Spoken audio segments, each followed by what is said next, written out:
چلیے بھائی، نیکسٹ سوال یہ ہے کہ اکثر ایک اعتراض اسلام پہ بہت زیادہ ہوتا ہے کہ زیادہ تر انبیاء اور رسول جو ہیں وہ مڈل ایسٹ کے اندر کے علاقے میں زیادہ ہے، باقی امریکہ، افریقہ اور آسٹریلیا وغیرہ میں نہیں آئے. تو کیا ان لوگوں کو یہ حق نہیں پہنچتا تھا، ان لوگوں کا یہ حق نہیں تھا، یا فاقی دین ان کے بھی پاس آتا اور اس سے بھی یہ فائدہ اٹھاتے؟ اکثر لوگ کہتے ہیں آسٹریلیا بہت دیر سے دریافت ہوا، وہاں پہ کسی نبی کسی رسول کے آثار نہیں ملتے، سب کچھ اکثر لوگ کہتے ہیں کہ مڈل ایسٹ میں ہی ہے سب کچھ.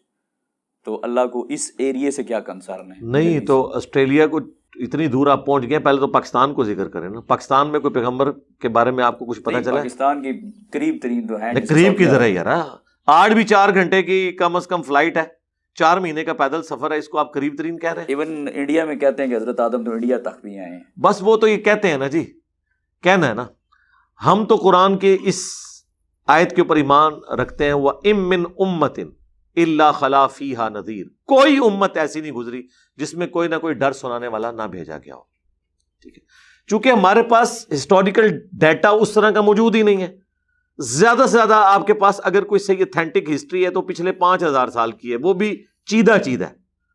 یہ تو اب انفارمیشن کا دور ہے یار. اگر میں آپ سے یہ پوچھنا شروع کر دوں کہ صحابہ کرام کے ڈیٹ آف برتھ اور ڈیٹ آف ڈیتھ بتا دیں تو آپ یہ نہیں بتا سکتے.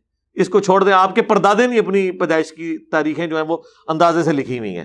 یہ تو اب اس طرح ڈیٹا جمع ہونا شروع ہے، لہٰذا یہ کچھ چیزیں اس طرح موجود نہیں ہے، ڈینائل نہ کریں. اب رہ گیا، قرآن نے اس کا جواب دیا ہے کہ کئی انبیاء کرام ہیں جن کا ذکر ہم نے اے نبی تم سے کیا، اور بہت سے ایسے ہیں جن کا ذکر نہیں کیا. جب ذکر نہیں کیا تو یہ آپ نے کیسے اسیسمنٹ کر لی کہ عرب کے علاوہ اور سرزمین میں پیغمبر نہیں آئے؟ کہیں قرآن نے یہ بات نہیں کی ہے، نہ انکار کیا.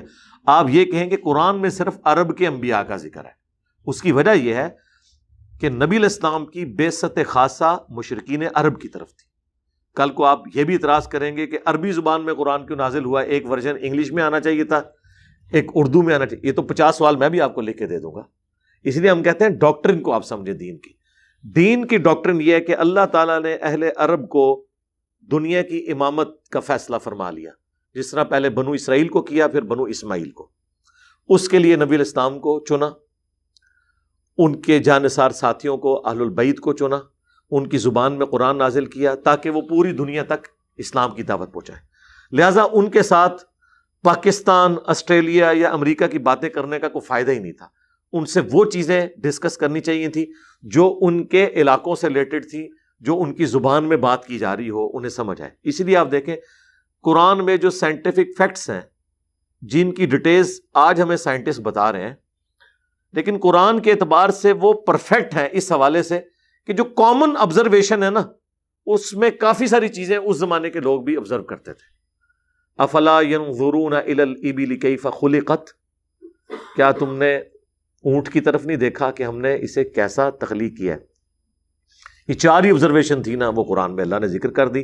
جب یہ صحرا کے سفر پہ جاتے تھے، اونٹ پہ بیٹھے ہوتے تھے، صحرا میں سفر کر رہے ہوتے تھے، زمین بچھونا، پہاڑ سامنے نظر آتے تھے دور دور، اوپر آسمان، 5ویں چیز کوئی نظر نہیں آتی تھی. نیچے زمین، سامنے پہاڑ، اوپر آسمان، اور یہ اونٹ. تو بس یہ 4 چیزیں. اب اس لیول پہ اونٹ کے ساتھ جو اللہ تعالیٰ نے اس کو کوالٹیز دی ہیں، وہ تو ان کو بھی پتا تھی کہ واقعی گھوڑا اتنا لمبا سفر نہیں کر سکتا، اونٹ پانی سٹور بھی کر لیتا ہے، اس کے پاؤں ایسے ڈیزائن ہوئے ہیں، اس کے اندر کئی یہ کوالٹیز موجود ہیں. یہ تو اس زمانے کے لوگوں کو بھی پتا تھا. آج سائنس ہمیں مزید ایکسپلور کرتی ہے کہ اونٹ کے اندر کیا کچھ ہے، لیکن جو موٹا موٹا نالج تھا وہ اس زمانے کے لوگوں کو بھی پتا تھا کہ واقعی یار اونٹ ڈیزائن ہوا ہے.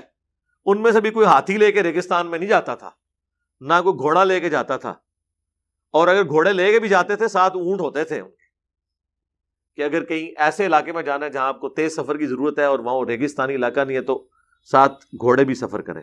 لیکن ان کی پوری کی پوری جو زندگی تھی وہ ڈیپینڈنٹ ہوتی تھی اونٹ اور اس پہ جو لدا ہوا ساز و سامان ہے. تو اللہ تعالیٰ نے وہ کامن آبزرویشن کا ذکر کیا. آسمان کو دیکھو، بس وہ اس زمانے کا انسان جو آسمان کو دیکھتا ہوگا تعریف ہی کرتا ہوگا. اب وہ جو تفصیلات ہیں وہ تو آج ہمیں اسٹرانومی کی فیلڈ سے پتہ چل رہی ہیں. اس طریقے سے پہاڑ کو دیکھو کیسے ہم نے ان کو جما دیا ہے. اس زمانے میں بھی کہتے ہیں یار آج بھی آپ پہاڑ کو دیکھیں، عام آدمی بھی جب پہاڑ کو دیکھتا ہے سبحان اللہ کیا اٹھتا ہے کہ کیا اللہ تعالیٰ نے قریب سے جا کے دیکھیں تو اندازہ ہوتا ہے کیا چیز بنا دی ہے. باقی جو اس کی تفصیلات ہیں کہ وہ جتنا آپ کو نظر آ رہا ہوتا ہے اس سے کئی گنا اندر ہوتا ہے، اور یہ پہاڑ بنتے کیسے ہیں، یہ ساری تفصیلات وہ آج کے دور کے انسان کو پتہ ہے. تو میرے خیال ہے ہر چیز کے بارے میں تھوڑا بہت نالج اس زمانے میں بھی تھا، وہ اس زمانے کے لوگوں کے لیے کافی تھا. آج مزید تفصیلات ہیں. اس سے یہ نہیں ہو گیا کہ آج ہمیں انڈے سے چوزا بننے کے بارے میں اگر تفصیلات پتہ چلی ہیں تو یہ ہو گیا کہ مطلب انڈے سے اب چوزے کی بجائے کچھ اور نکلنا شروع ہو گیا، نکل رہی وہی چیز ہے، مزید پتہ چل گیا. تو یہ اس لیے عرب کے لوگ چونکہ بعثت خاصہ تھی، قرآن میں بھی ہے ام القرا کی طرف آپ کو بھیجا، بستیوں کی ماں مکہ، تاکہ آپ اس میں رہنے والے اور ارد گرد کے لوگوں کو ڈر سنائیں. پھر آہستہ آہستہ جب باہر نکلی یہ چیز تو چونکہ وہ اولین مخاطب تھے اس لیے ان کو امام بنایا گیا. یہ پاسبل نہیں تھا اور نہ یہ اللہ کی مشیت کا تقاضا تھا کہ اتنے ورژنز نازل کیے جاتے. قرآن عربی ورژن میں نازل کر دیا گیا. تو آج پوری دنیا اس سے مستفید ہو رہی ہے الحمدللہ. اس میں کون سے مسئلے والی بات ہے؟